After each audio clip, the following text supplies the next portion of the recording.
half of the Final Four is in the books. If you saw it today, we had two games. We had the South Carolina Gamecocks against Duke, and we had UCLA versus LSU. I'm sure you know by now who won. We will talk about it. Welcome back, everyone, to another edition of Rudy's Rant, powered by Coming On the Podcast. Her game, her way, women's basketball. Let's talk about this. For those of you who have been here before, please like the video, leave a comment. For those of you who are new, subscribe to the channel, leave a comment, like the video. Appreciate all y'all. Let's talk about today's sweet Elite Eight games. First game was South Carolina against Duke. Gotta say that was one brutally ugly game. Like, there was nothing pretty about that game. It's one of those things when you watch that type of game that you're seeing, it's like, geez Louise, man, this can't be the best they got. And I think Duke just gave this game away. I wholly believe that Duke just gave this game away. Watching them fold over in the fourth quarter, it was something akin to basically you have a team that thinks it can win against a team that knows it's going to win. And Duke is a team that thinks it could win, and South Carolina is the team that knew it was going to win. And that's what happened as South Carolina won the game 54-50. The final 30 seconds of this game were brutal. Brutal. Starting off, South Carolina has the ball, end court out of bounds, and commits an offensive foul on the inbound play. Just sitting here like, what are you doing? And it was a good call. It was absolutely a good call. Now, rather than call timeout, Kara Lawson decides, let me let my players go. She doesn't call a timeout. Well, she called a timeout 29 seconds. Sorry, she called a timeout 29 seconds. It's 52-50. Bree Hall committed the offensive foul, by the way. She calls a timeout.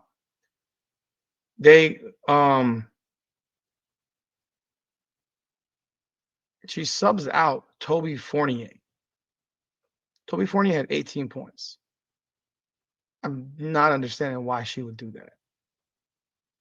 Why would she sub out Toby Fournier? I don't get it. She was playing really, really well.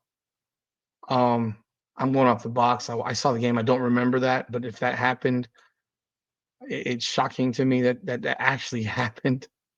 Let me check this out. So I confirm she sure as hell did sub out Toby Fournier. Now, if you watch the game, Toby Fournier was one of the toughest covers for South Carolina. Why in the world would you sub out? I know Fournier is not a starter. I don't care. She played 32 minutes. She was 8 of 17 from the field for 18 points and 6 rebounds, 3 blocks, and you pulled her out in the final 30 seconds. That's as ridiculous as it gets.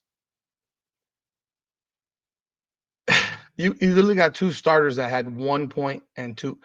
Fournier by herself outscored 4 of the 5 starters on the floor. Who started the game? You had 4: Delaney Thomas, Jaden Donovan, Tanya Mayer, and Reagan Richardson combined for 13 points. Fournier had 18. The only other player with double figures was Ashlyn Jackson, who had 13. The team shot 31.7% and 29.4% from 3. They also missed way too many free throws, 7 of 13 from the line, and 19 turnovers. Like, the fact that they were in the game is nothing short of a miracle. It's nothing short of a miracle. Now, the way they were in the game was because their offensive rebounding, they got rebounds. They had 19 offensive boards. They absolutely dominated the glass. Remember, South Carolina never used to get dominated on the glass. And the way you beat this team is by crashing the glass. It's clear as day. But on this particular final play, it's frustrating as hell because they had 29 seconds. And at about 15 seconds to go, they still got 2 timeouts. And for some reason, I couldn't tell you why. Instead of Kara Lawson calling a timeout and actually setting up a play because her team had lost itself, she lets them go. And they take a horrendous shot. They take a three with about 9 seconds left and airball it. Ashlyn Jackson misses a three, just airballs the three. And it wasn't a good shot. And the ball goes out of bounds, or the ball looked like it was going out of bounds. And they thought, the Duke Blue Devils thought that they committed a foul. And South Carolina calls timeout. So what ends up happening is when they inbound the ball, Duke thinks that they're going to the free throw line because Duke thought a foul got called. Well, you can view this from a couple of ways. You can view this from, this is an Elite Eight game. I'm not going to do, as an official, I'm not going to hand the ball to this player until Duke is ready to play. They obviously think that there's a free throw. I'm going to correct them. And I would expect any referee to do this in any level of basketball in a game like this. Because it wasn't exactly clear. There was a scrum for the ball, and it's reasonable to think that they did feel that way. And I don't understand why the official who had the ball out of bounds, or the officials, didn't say, no, they're not shooting free throws. Get on defense. Instead, they give the ball in. The ball's inbounded so easily. Immediate foul. Chloe Kitts hits 2 free throws. With 6 seconds left, the game's over. Game's over. It was one of those things where you're sitting here saying, God Almighty, like, what is going on here? What is going on? And I get it. You can say, well, it's Duke's responsibility. Yeah, it is. It is. I'm agreeing that it is. But I'm also saying that that's like punching a guy in the face in a boxing match and his mouthpiece comes out and he's going to pick up his mouthpiece because he doesn't want to lose teeth, and you punch him in the face while he's going to pick up his mouthpiece. Like, there are things that for the in the spirit of the game that you wouldn't do. And I think that was the spirit of the game situation where the referee should have let Duke line up defensively because they clearly thought the ball there was free throws. I don't know why they thought that, but they thought that. And so South Carolina is advancing to the Final Four again for the 5th straight time. There was nothing impressive about this game. This game was atrocious. Duke was up 6 in the 3rd quarter. I thought Duke was going to run away with this game. And, I mean, hell, South Carolina was up 11 in the first half. Duke comes back. Kind of looked like that North Carolina game. And that they won the Sweet 16. Just a brutal game, but Duke could have put this game away. And they just made a lot of mistakes in the 4th quarter. It was, again, like I said, this was a game of one team knows it's going to win, and the other one thinks it can win. And the team that knew it was going to win won the game. In the late game, you had UCLA and LSU. This was a game on styles. This was good big versus good little. And I've always said, and everyone, hell, it's well known, good big in basketball will always beat good little in basketball. Because, I mean, if good little can't guard good big around the rim, well, that's a problem, especially in women's basketball. If you have a legitimate big, you're going to be a very hard team to take out. And that goes, remember, if you look back, Camila Cardoso last year. You know, heck, you can look at you can look at LSU a couple of years ago with Angel Reese. You got good big, you know, Aaliyah Boston, you know, Asia Wilson's. Like, you have good bigs. It's hard to beat teams that have legitimate good bigs in college women's basketball because most teams don't have them. And if you have that type of player that can dominate around the basket, it's going to be tremendously hard to beat that team. And in this particular case, UCLA jumps out early, and then LSU is ice cold. LSU rallies, takes the lead at the end of the first. They're up 13-9. And then in that first quarter, Lauren Betts picks up her second foul. She barely plays in the first half. And she only played 25 minutes the entire game. She missed most of that first half. I don't know that she played a minute in the second quarter. I don't know that she played even 1 minute in the second quarter. I'm looking at it right here. I don't remember seeing her on the floor in the second quarter. I'm pretty sure she didn't play.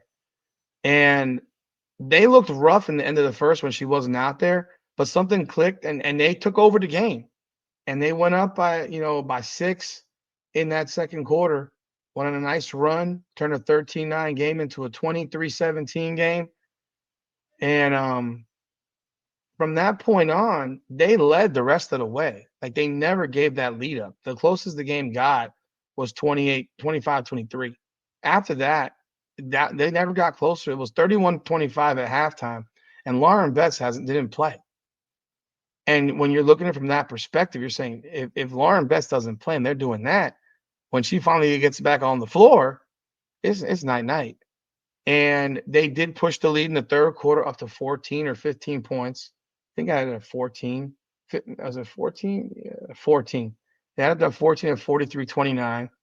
Betts was getting whatever she wanted around the basket. Anissa Morrow struggled. She had, her shot blocked by Betts. I mean, the height discrepancy between the two of them. Morrow's 6', 6'1". Betts is 6'7". It's like you have to like zigzag around. The fact this game was even close to me is a testament to LSU, because talent you're not talking about just Betts. You're talking about Dugulich. You're talking about Gardner. You're talking about like their entire team. Outside of London Jones, who's 5'4". You look at Tamia Gardner off the bench. I mean, she's 6'3" and she's draining threes. She hit some huge threes. Janiyah Barker, she's 6'4". That's coming off of your bench, so you're not replacing 6'7" with 6'1", and then you also include Angela Dugulich. They're just way bigger than LSU. I mean, LSU's got Aaliyah Del Rosario, but she's not much of a player. She played a minute, you know? She played a minute. Samaya Smith did her best. She's 6'2". I mean, she's 6'2". And I will say this. I mean, I think they gave LSU every chance possible, the officials did, to keep the game close. That's my opinion. And you have Jersey Wolfbonger, who's 6'5", but again, she played 7 minutes. The reality is, I thought they were draping Lauren Betts. I mean, hugging her, holding her, fouling her, and the calls aren't being made. And she's fighting through it. She finishes with 17 points and 7 rebounds and 6 block shots. But she did turn the ball over a bunch in the fourth quarter, which allowed the game to become a game. There was a couple of plays in a row in the fourth where they're basically running a triangle from the sideline to the top of the key to the box, and they're getting the ball on the Betts, and she keeps kicking it back out. She's got man-on-man coverage. She's literally 2 feet from the rim. Just drop step to the left and lay the thing in. I don't know why she did that, but there were multiple times where she did that. It's like just drop step right to the basket, and they're kicking it back out for threes and stuff like that. And look, UCLA did shoot the ball well from three. They were 10 of 24. They shot better from three than they did from two. And Lauren Betts did miss some bunnies around the basket, primarily from the left-hand side, because she kept going to her left, even though she's right-handed. So I didn't understand why she would catch the ball in the middle and then go to the left every single time, or go to the right, which is to her left hand, shooting the ball. And she missed a couple of those. Overall, though, UCLA never, I don't think they got it closer than 3 in the fourth. There was a huge 3 that Gabriela Jaquez hit from the corner with a great closeout by Morrow that made it a 9-point game, I think it was. Let me confirm. It made it 62-53 with 1:30 left. That was pretty much the ball game right there. That was the ball game, because Jaquez hit a couple of free throws to make it 59-53. Then LSU misses a jumper, and Jaquez hits that corner 3, and that was the game. That was the game. They got the game as close as 56-53 on a layup by Flau'jae. Flau'jae Johnson played great. She finished with 28 points, 10 of 17. She was all that LSU really had today. They had one player that was taking a whole bunch of bad shots. Kaylin, what's her name? Kaylin Gilbert. I mean, 0 for 7. She's taking bad shot after bad shot after bad shot. You're like, why is this girl shooting so damn much? And she did it in the fourth quarter as well. There was a possession where she took 3 straight shots, missed all 3. What are you doing? Um, Overall, very physical game. It was what I expected from LSU. They're tough, man. They're athletic. And I would say if they had one big, they win this game. I mean, the difference between this game and last year's game is Angel Reese. I mean, real talk. The difference between this year's team and last year's team for this specific game is Angel Reese. They don't have anyone like that. And it's not that Angel Reese will drop 25. It's that she will not. And they won the rebounding battle 43-38, and they actually had 13 offensive boards. It's that you're not going to have Lauren Betts guarding a 6'1" guard around the basket. I think that's the biggest difference because dog for dog, I mean, LSU's got some dogs. Those players play hard. They play hard. And I mean, Anissa Morrow had her nose broken in that game. One thing I'm sick of seeing is I'm sick of watching the referee stop play to review shit. Stop reviewing shit. If you can't referee properly, find a new job. Find a new job. You stop play so much. You literally take the energy out of the building. You take the team that has momentum. You take it from them. Let these women play. You don't need a replay for everything. It was clear as day how Morrow broke her nose. Her own teammate's head hit her in the face. And we stopped the game for you to review it. There was another play where it stopped. There was a play where God, I don't know if it was Jaquez or Rice or one of them two. And the ball goes out of bounds. And it did go out of bounds on Rice. I think it was Rice. It did go out of bounds off of Rice. But the player from LSU literally dove into the back of her knees. That should have been a foul. But they reviewed it to see. They didn't review because it wasn't 2 minutes. But there was another play where there was another diving play where an LSU player dove into the back of a UCLA player's knees while they're diving for the ball also. Like there's things that are fouls that you got to call. I'm sorry. You cannot dive into someone's knees and not have a foul call.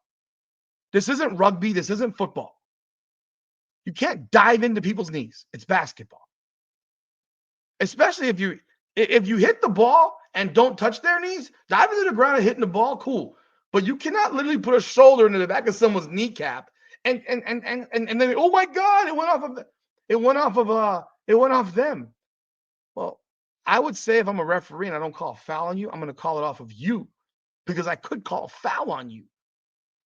It's your choice. You pick one. You want the foul? Okay, we can do that. Do it that way. I think sometimes referees do it that way to avoid calling certain fouls on loose balls. But there are certain loose balls that are just clearly fouls, and you got to call them. But that 3 from the corner that Jaquez hit she hit 4 threes. She hit a couple of big ones during that game. She had one, I think that is one that gave them the 14-point lead from the top of the key. She had a great game. She had 18 points, 8 rebounds, 3 steals. Hell of a performance. And now UCLA is in the Final Four. And they were my pick to win the championship. I like LSU. I'm a big Flau'jae Johnson fan. If you don't know by now, you should know because I've been talking about her all year. I thought she played great. She just didn't have any help. Team shot 37.3%, 33% from 3. UCLA shot 38.2%. I mean, they weren't much better, but they shot the ball from 3 really, really well. So, those are my thoughts on this game. I thought the first game was atrocious. This second game was not awful. It was better, but it wasn't great because, I mean, just look at the shooting percentages. It's not clean. But look, both games were a fight. Both games were a fist fight. And now you have South Carolina on one side, UCLA on the other. And tomorrow we will get USC and UConn on one and Texas and TCU on the other. I got TCU in the Final Four. I stand by it. I still think they should beat. If they play the way they can play, they will beat Texas. It comes down to the twosome of Haley Van Lith and Sedona Prince. Sedona Prince has to dominate the paint. And of course, USC versus UConn. I was shocked that USC actually beat Kansas State. I thought Kansas State gave that game away. There was no reason that USC should have won that game. Not without Juju Watkins. But I will tell you this: if USC finds a way to beat UConn without Juju Watkins, it will be one of the biggest upsets you've ever seen. Because there's no way in the world that USC without Juju Watkins should be within 20 of UConn tomorrow night. Tomorrow night within 20. It should be an absolute bludgeoning. But that's why they play the game. That's why they play the game. But we will see what happens. That's all I got. Let me know your thoughts in the comments. Be sure to like, subscribe, follow, hit that bell. This is Rudy's Rant. Her game, her way, women's basketball. Let's go. Come on now.